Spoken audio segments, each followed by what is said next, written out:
What's up, everyone? If most of you know me as Menace, if you're on this channel, you either know me from my music or for the AMC or stock videos. But I'm also starting a new series on owning a business and starting your own business. So I don't have any professional camera work. I don't have none of that. No editing, nothing. So I'm gonna start off like this. I'll work my way into getting some editing. Different camera. I got a busted phone for now, so that's how we're gonna do it. Um, this is my first video of this series. I just want to kind of go over the first steps of owning your business.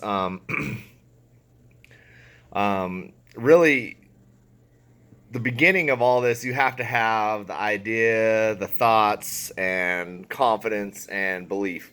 If you don't have the confidence and belief that you can do it, it's not going to work regardless. So, secondly, you're going to have to find a niche, something you're good at, and something the community or your area, region needs or needs improvement on.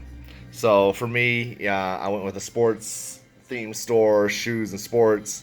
The area didn't have it, and I love sports, I love hats, shoes, all that stuff, so it works for me.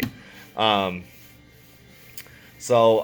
really, I think a lot of it go a lot, and I had to learn this the hard way. A big thing is having the right name for your store, a clever name, but also something that pretty straight to the point, and that's what we do. Ours was Hat and Soul, but the area I live in, a lot of people thought it was cowboy boots and cowboy hats and stuff like that. So I thought it was pretty clever, Heart and Soul, Hat and Soul.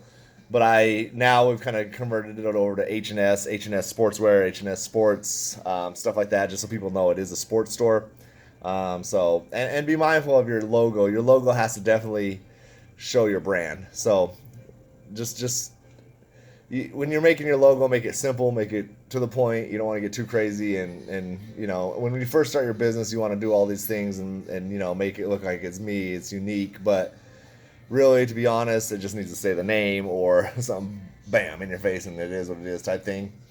Um, that would definitely be some of your first steps. But as far as paperwork, you definitely need to file your assumed business name with the state. So for me, it was idaho.gov, whatever state you live in, just go to the government page, file the proper work for an assumed business name, get your name um, in the base so it's legit, ready to go. Make sure your name's not copyrighted somewhere else. And I do believe they have steps of helping you through that through the government page. So if you file something that's already copyrighted, I don't think it'll allow it to go through. So get your assumed business name. It's only like $25. File the paperwork. Takes a few days to get it back. And then for me, as far as retail, and this is kind of more specific to retail, I had to get a reseller's permit. Um, and that's also just something you got to file for. I think it's another $25. So all in all, the paperwork's only going to cost you $50, maybe a little more now. I don't know what it is. 50 to $100, I would say, is what you got to plan for your paperwork and stuff like that. If you're going to do a retail store, if you're doing construction or something else, look into the paperwork you need. Any certificates, any permits and stuff like that you're going to need. Um, the next thing is and this kind of goes hand in hand. You kind of almost have to mush this all together and do it all at once. You need to find vendors, people that are going to sell you the product. Um, a lot of people will say they're going to go into business and do something like, let's say, it kind of worked out for me, but let's say you want to come in and sell Nike shoes. You have to have an account with Nike first, and they don't just approve everyone. You don't just go on their website and say, hey, I want an account to resell your stuff, and they open it up and it goes. It just don't work like that. I wish it did, but it doesn't. So you definitely got to have vendors, distributors. You got to have an idea of who you're going to go through. So just do your research online um, with how to open up these accounts. Um, you have to be able to get the product to sell, because if you have an empty building, um, so it's kind of all the stars got to kind of align for you in that aspect if you're doing retail with specializing things. But make sure you have a vendor, distributor, and a location. All those three things you're going to need right off the bat. You're going to need your assumed business name certificate, your resale certificate, and that's for retail. Um, So that's just kind of what I did. I'm just going off of what I did. I filed my paperwork. I got a building. Anticipate spending a lot of money in the beginning. So you also got to make sure you have some money saved. You're not going to be able to open a business and open it and run it with a few bucks in your account. You're going to need, I would probably say at a minimum 10 to 20,000 to get started.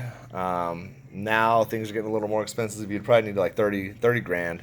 I know it's not something you want to hear, but if you're going to retail, it'd be wise to have at least 10K in the bank ready to go, because a lot of these vendors, your first order, they're going to require a giant order up front, especially if you're going, like, if you do get approved for a bigger account, let's say Nike or something like that, they're going to require your first order to be $10,000, which is okay because it's going to fill your store, you know. So those are the steps. If you have any questions, hit me in the comments, see if I can help you out. Yeah, and we'll make it, like I said, these will get better as I go, but this is just kind of the beginning of what we got. Also, one quick thing, I guess, before I jump out, you can have multiple businesses under a DBA of your current business. So I have a business license for this store, and I have a second business cleaning offices and stuff like that after hours. I only do that twice a week. If you're an entrepreneur, you'll find out that there's multiple lanes you got to go to make money, because you ain't just going to become an instant millionaire. Hopefully you do. It would be dope if you did, but a lot of times you got to jump into different ventures. You can have an umbrella of, ours is Hat and Soul, and we got DBA Impress, where we do custom apparel, or DBA Optimal Cleaning, where we do the office cleaning. That can be all under one umbrella. It'd be Hat and Soul doing business as Impress Customs, or Hat and Soul doing business as Optimal Cleaning. So those are things to consider as well. Make sure you're got your, that's it. That's really it. Pretty basic. If I forgot anything, I'll jump in another video and kind of go over it, but that's kind of what you need to be at. Paperwork, location, money stacked up. If not, start saving some money out of every paycheck, and see what you can get saved up. It's going to be hard, but if you sacrifice maybe going out to eat, saving money where you normally would just blow it, it'll add up quick. Think of it this way: if you can make a car payment or a house payment, you can make a payment towards your dreams. So I would also say make sure the business you get into is something you enjoy. I think I already said that, but if you open a business with something you don't enjoy, it's just not going to work. I couldn't open a business selling cowboy boots because I don't know anything about it. I don't enjoy it. People are going to realize that. I'm not going to know what I'm doing. It's just not going to work out. Also, we'll go over another video of LLCs or sole proprietorships and stuff like that. So catch me on the next one. If you have any questions, hit me in the comments. And until next time, peace.